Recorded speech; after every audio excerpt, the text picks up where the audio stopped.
What is going on, party people? So it is finally here, the Garmin FORERUNNER 645 Music, and this kind of caught me by surprise because I thought this was supposed to be released later this week, but I checked on Amazon on Sunday and they already had them available for sale. So I had one overnighted to me. I actually had two overnighted to me because I wanted to see both colors. But if you have been holding out for this device, it's available for sale right now, so go get yourself one. However, since this did kind of catch me by surprise, it kind of screwed up my schedule for this week because I'm editing the Fitbit Ionic long-term review right now, and I had that scheduled to come out in just a couple days, but it'll still be this week. So a really quick refresher before we do the actual unboxing, but the FORERUNNER 645 is kind of a mashup between the vivoactive 3, the FORERUNNER 735, as well as the FORERUNNER 935 with the addition of music. So it's going to be a really good mix of smartwatch features as well as advanced fitness features for a pretty well-balanced device.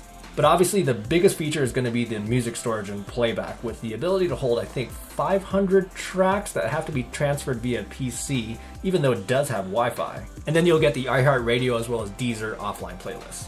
The other big smartwatch feature is going to be Garmin Pay, and then you will get the strength training app as well as the training status and training load. And then you'll also get running dynamics with the FootPod though.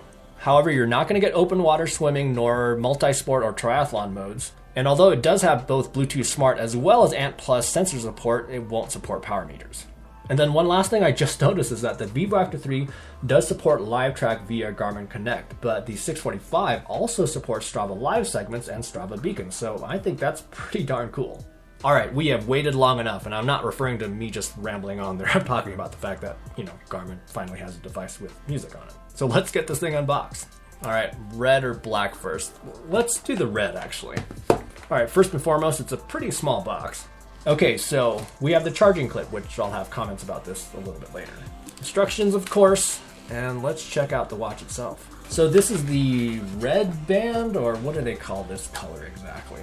Alright, so first impressions. First of all, this band is extremely flexible. It's going to be very, very soft. But the color is definitely a lot more pink than it is red. So this is going to share very similar dimensions to the vivoactive 3. So it's going to be very similar from the top, but it is going to be a little bit thicker, and that's most likely due to the expanded storage and the bigger battery. The silver bezel actually seems to be a little bit nicer finish than the vivoactive 3 as well. It's going to have the Elevate heart rate sensor as well as the 5-button configuration. And since this is a FORERUNNER model, it's not going to have a touchscreen. Let's power it up. So this is going to be a pretty standard setup procedure if you've already owned a Garmin. But we're going to choose English. We're going to say yes, pair with phone. Garmin Connect is definitely on my phone already. We're going to add device. So all I did was just press add device. Didn't have to search for a device or anything, and it already says ready to connect to your Garmin FORERUNNER 645 Music. So that was a breeze. Connect it, keep my current tracker, and I don't know which one I'm actually going to keep, the black one or the red one. If this band were even more pink, like a Barbie pink, like does fit Barbie pink, I would probably keep this one. Just really quick going through the pairing procedure. So then it's going to ask you some questions like sleep, activity level, all that kind of stuff. So this part of the process is actually going to be a little bit new. So it's going to ask to set up your Wi-Fi networks, sync music, set up Garmin Pay, create a workout, and then search the Connect IQ store. So let's just do the Wi-Fi first. Wi-Fi was like instant. All right, so maybe I just did something wrong there, but I set up the Wi-Fi and then it basically immediately went to the just regular Garmin Connect screen. And then the other thing that's going to be different is that the device management screen is going to have quite a few more options. So it's going to have music, Garmin Pay, as well as a lot of the actual watch-specific options. So I'll do the setup right after this video and maybe have another video tomorrow. But let's see what's actually on the device. So this is going to be a new watch face that they have for the FORERUNNER 645. Scrolling down is going to be your heart rate, training status, step counter. There's going to be a music widget. And then it's already synced my reminders and my calendars, notifications, weather, and then back to the watch face. And then there's going to be more widgets available, so let's check those out. So we have last sport, last run, last ride, last swim, floors climbed, calories, intensity minutes, stress, compass, temperature, and verb control.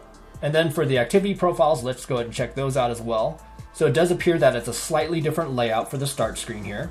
But we have run on the favorite screen, and then as we scroll down, we're going to have treadmill, indoor track, bike, HRV stress, and then let's go ahead and check out what they have for additional. They have bike indoor, pool swim, ski, snowboard, cross-country ski, stand-up paddleboarding, rowing indoors, walking, there's the strength training, cardio, yoga, floor climb, elliptical, stair stepper, and then other. So I'll do the rest of the setup, including the music portion, after this video, but let's put this on and see how it feels. So like I said, that strap is really, really soft. So here's what you can expect size-wise compared to the gigantic Fenix 5X. But this is ridiculously comfortable. Probably even more comfortable than Vivoactive 3 because it has even a better band. But I am curious whether this will stretch over time. But overall, this definitely feels more premium than the Vivoactive 3. Like I said, the finish appears to be nicer on the outside. I don't have the Vivoactive 3 to compare it against, unfortunately. The buttons are super solid. But even though it is a lot more premium than the Vivoactive 3, is this worth $450? And then one last thing to consider is that the Vivoactive 3 just dropped to $250, I think just yesterday. And that obviously coincides with the release of this, but at the same time, $250 versus $450. So Garmin has not made it easy. And the other thing to consider is that this device is paving the way for all the rest of the devices that are going to be released this year, most likely a lot of them with music storage and Garmin Pay. Oh, and I forgot about the charging clip. So the charging clip has a really, really strong spring to it. And I have mixed feelings about this charging clip. I do like the fact that they went back to a system that you can use, that you can just lay your watch flat on the ground. But does that mean for the rest of the devices that are coming out this year that you get a charging clip, and you get a charging clip, and you get a charging clip? So that is a little bit concerning, but we'll have to see. And then lastly, we got to take a look at the black version as well. So the black version versus the red version. Well, it's the black version versus the red version. A very similar, very, very soft strap, extremely stretchy again. And then the watch bands are going to be removable, and I think they are standard 20mm watch bands with that kind of challenging to use pin, and each of the watch pins are going to be really thin. So like I said, this is definitely exciting for Garmin to finally have a device with music storage and playback. And in my opinion, this is definitely an indication of where things are going to go with Garmin for the rest of their releases this year. So I'm going to keep this video kind of short because I need to get back to editing the Ionic long-term review, and I want to test this out as well. So make sure to subscribe and definitely turn those notification bells on too, because I will be having plenty of videos about the 645 music coming soon.